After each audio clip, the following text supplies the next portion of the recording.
Hey, it's Marko here from Realty. So today I'm talking about my personal experiences in terms of investing in the stock market versus investing in the real estate market.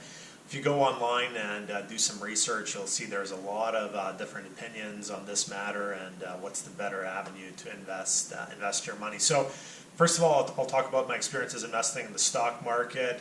I graduated from high school in 2004.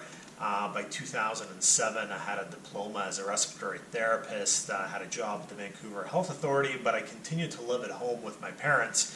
So by 2009, when the stock market crashed, I had actually saved up a decent amount of money because I was living at home with my parents.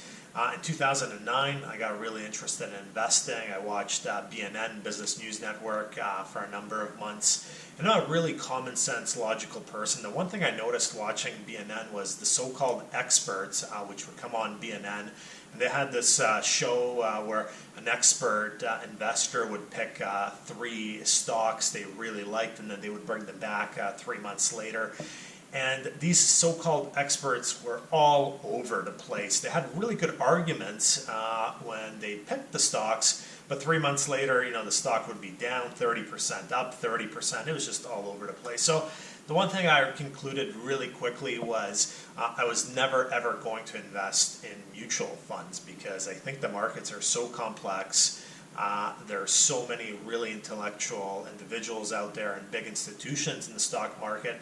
It's probably not possible to outperform the market. So I figured if I could at least get away from paying fees, I would do okay. So I opened a Questrade account. Later I opened a TD Waterhouse account. And I do all my own investing for $9.99 per trade. And currently I use TD Waterhouse. I've primarily focused over the years on buying large cap, solid Canadian companies that pay healthy dividends. So some of the companies I've invested in over the years and currently own are like TELUS, Fortis, Bank of Montreal. It's got to be big. It's got to pay a healthy dividend. And I have to understand what the company actually does. So Fortis, I understand what they do. They pump gas to your house. If you've owned a house like I have with gas, you'll probably note even if you're not using gas, every month there's a monthly charge. So I feel like the company Fortis, I understand really well. They pay a dividend 4 or 5%, whatever it is, and I feel comfortable investing in them. So I've done well over the years doing my own investments. When it comes to the real estate market, over the years I've bought pre-sale condos, and pre-sale condos don't necessarily generate the best return on investment. That might be more along the lines of a house with a suite or a triplex, but I don't have time to do maintenance on an investment property, so I buy pre-sale condos, and I've done relatively well on those pre-sale condos I've bought. I complete on them, and then I rent them out. The biggest difference, in my opinion, between investing in the stock market and investing in the real estate market is leverage. I feel like it's way too risky to buy stocks on margin, so borrowing money to buy stocks. So let's say if I've bought $50,000 worth of stocks, I buy $50,000 worth of stocks.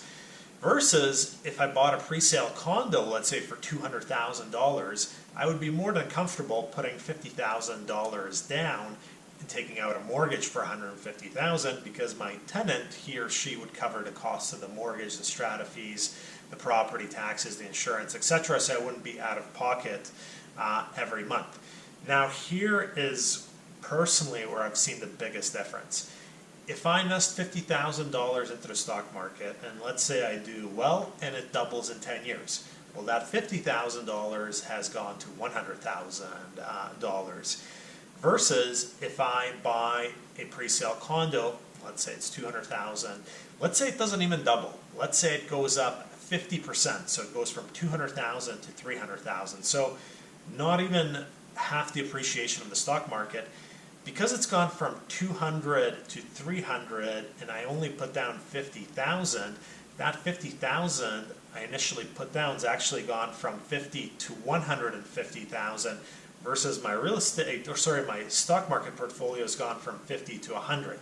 So even though percentage wise I made a lot less, in terms of the absolute numbers, I made a lot more. And that is the biggest difference I find in real estate is you can leverage up, and in my opinion, leveraging on real estate is a lot less risky than leveraging up in the stock market via margin. So I encourage everyone to do their own research. I'm still very pro, maxing out RSPs, using your tax-free savings account.